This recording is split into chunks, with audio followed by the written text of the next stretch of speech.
Assalamualaikum warahmatullahi wabarakatuh. My name is Fatheh bin Asmui. Today, me and my friend would like to present issues on the Malay Reserve Land in Malaysia. I would like to introduce my team members: Azliza binti Abdul Razak, Siti Nur Fatihah binti Ali, Nurul Sabrina Nazan binti Nazaiful Afendi, Muhammad Nazzarul Hissam bin Azlan, Muhammad Fatheh bin Asmui, and lastly Muhammad Azam bin Muhammad Noor. Malay Reserve Land is not something out of the common in Malaysia. There is also regulations enforced by the government regarding this issue. Basically, a land can only be declared as Malay Reserve Land, have to be a state land, reserve forest land reserved for public purpose, and alienated land. It aims to preserve the land for the Malays and prevent any private dealings between Malays and non-Malays. The law of Malay Reserve Land may vary from one state to another. Problem statement is a claim that outlines the problem addressed by a study.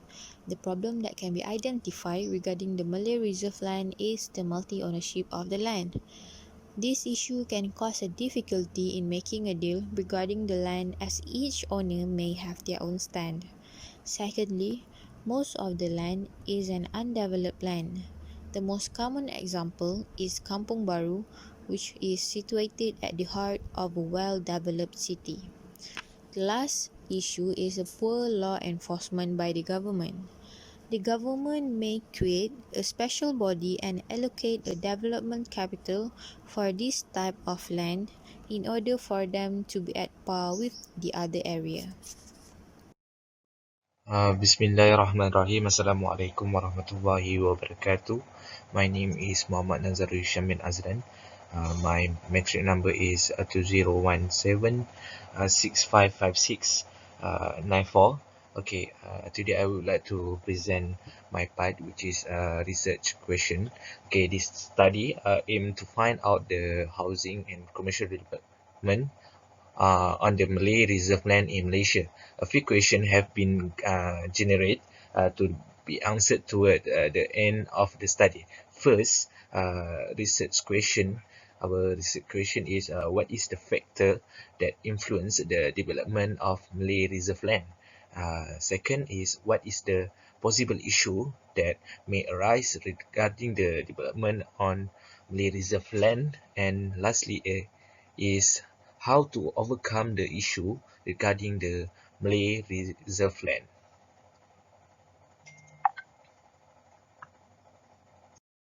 The study aims to find out the problems and issues related to Malay Reserve Land by conducting a case study on a 110-year-old Malay village in Kuala Lumpur.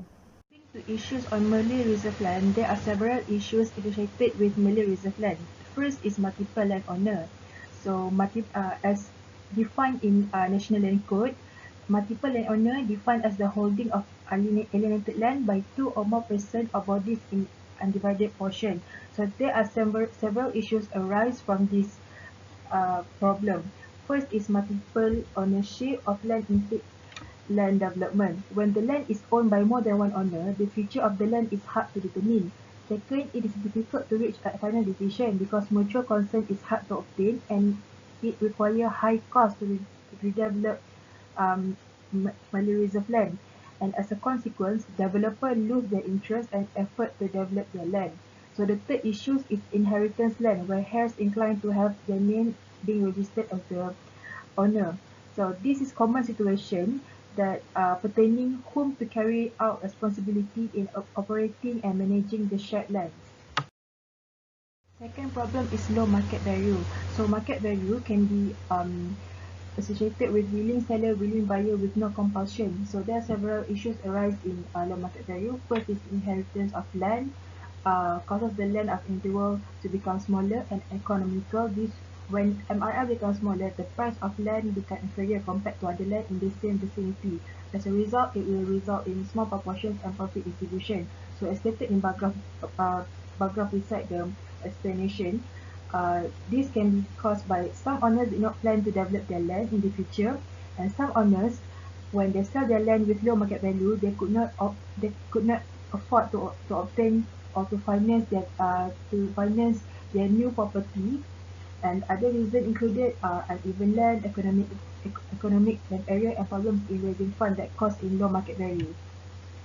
Inferior standard of infrastructure is very common in rural areas. Kuala Lumpur Structure Plan stated that most of MRL problems are facing inferior standard of infrastructure because of growth of extended families, single dwellings, and these have been converted to multiple dwellings. As a result, it will cause substantial living conditions. So the issues are incompatible usage of land and building, which result in illegal and ad hoc addition and alteration without referring to planning and building regulation. It will cause and result in substandard housing condition. This issue will moving to illegal renovation and extension of dwelling units. When the demands of the road infrastructure high, it cannot be met due to difficulties in carrying out the road condition. So also some owners refuse to give cooperation to urbanize those third world areas. The last issues is barriers in redevelopment. So according to this bar graph and other graphs shown below, um, it's showing data collected why Malay Reserve Land has some barriers in redevelopment. According to my findings, there are four key barriers of Malay Reserve Land redevelopment that include financial barrier. Of course, when we talk about financial barriers, it must refer to cost of redevelopment. Second is regulatory and institutional barriers. Some because law are made by government, but some people refuse to follow the regulation. Third is physical barriers. Not all land are flat, have flat surface. So this refers to environmental constraints such as steep slopes, stream and wetlands area. And the last is individual barrier because most of MRL owner refuse to sell their land to developer. Okay, for research methodology, this section discusses on the framework to carry out the case study. It is important to execute the process of methodology in order to achieve the case study objective. The case study carried out by using secondary data. The secondary data are collected through the literature review related to the case study. Other information will get from accessing the internet for the current issues. So here we got three stages, which is stage 1, stage 2, and stage 3.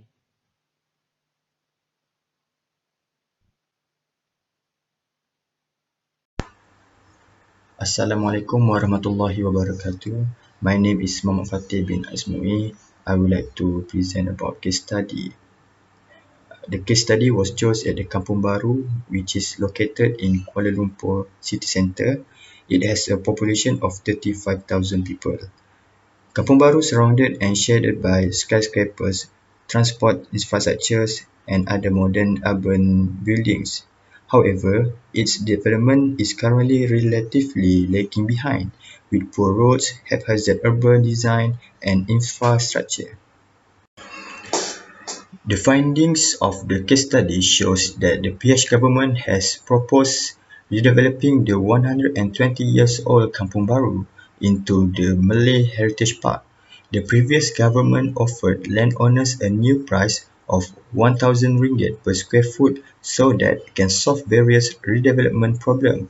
For multiple ownership, the findings highlighted that a provision should be added into Malay reservation enactment to require the owners of such land is compulsorily forming a holding company where the ownership of title can be divided. While the land cannot, it remains under the new entity. For low market value issue, it should be allowed to lease the Malay reserve land to anyone, including non-Malays, for long term to raise the market value while not affecting Malay ownership. All banks should be allowed to handle Malay reserve land to ease owners of Malay reservation get financing for the development of their land so that can enhance landowners to develop their lands. Thank you. Data collection. For data collection, it was have four type of sources, which is government database, website, research paper, and newspaper. For the first sources is government database. Government record and official website are widely recognized as reliable, trustworthy information sources. Government documents are a very significant and reliable secondary source. They contain useful information in marketing, research, management, humanity, and social science. Some of these records include data from censuses, health record from educational institute, usually gathered to assist with proper preparation, fund distribution, and project prioritization. Such data are gathered to help answer a variety of political science and public policy research questions. Second source is website. Websites are the primary information docs of the internet. Online surveys are probably the easiest and most efficient data gathering method for case study. The information posted on website is not monitored and as such cannot be trusted in comparison with other outlets. However, some monitor websites that exchange only authentic data and those researchers can trust. Certainly, the future of written communication is not regulated, but it is in the era of growing cyberspace. Many of such websites are typically paying websites by government or private organization data collector. Research paper. Research paper is more than the sum of the sources, more than a collection of different pieces of information on the topic, and more than a review of the literature in the field. Research paper analyze a perspective or argues a point. There are a range of sources that act as the basis for a number of studies, including pool, essay, legal document, article, interview, as well as fieldwork or research paper published in scholarly journal. Last sources is newspaper. Historical and contemporary newspapers are full of different types of information that can be used in many ways. Newspapers are also viewed as providing content that is less deserving of any legitimate educational or research intent than academic publication and textbook because of its dramatic nature. Newspaper data is fairly easy to collect and is often the only continuously accessible source of event data. Social scientists have used them to examine a wide variety of events, including protests and group violence. Okay, on this slide, we'll show you the conclusion of this study. Okay, this study basically was stated that the the land use of uh, the land use and ownership have changed due to the value and current demand of the land.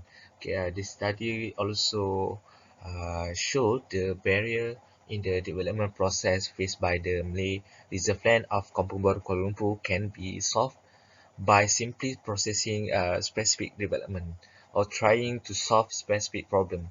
Uh, in this case, most important is a policy maker, which is in this case Kuala Lumpur City Hall, which is the one by the Bandaraya Kuala Lumpur, is the authority body that can solve this problem, which is we develop a special corporation for the new development and others. Okay, immediate redevelopment of the area is therefore not warranted. Further study should be conducted with a view to finding possible solution to the development of this Malay Reserve land, while at the same time giving consideration to the preferred life of Malay Reserve land owner. Okay,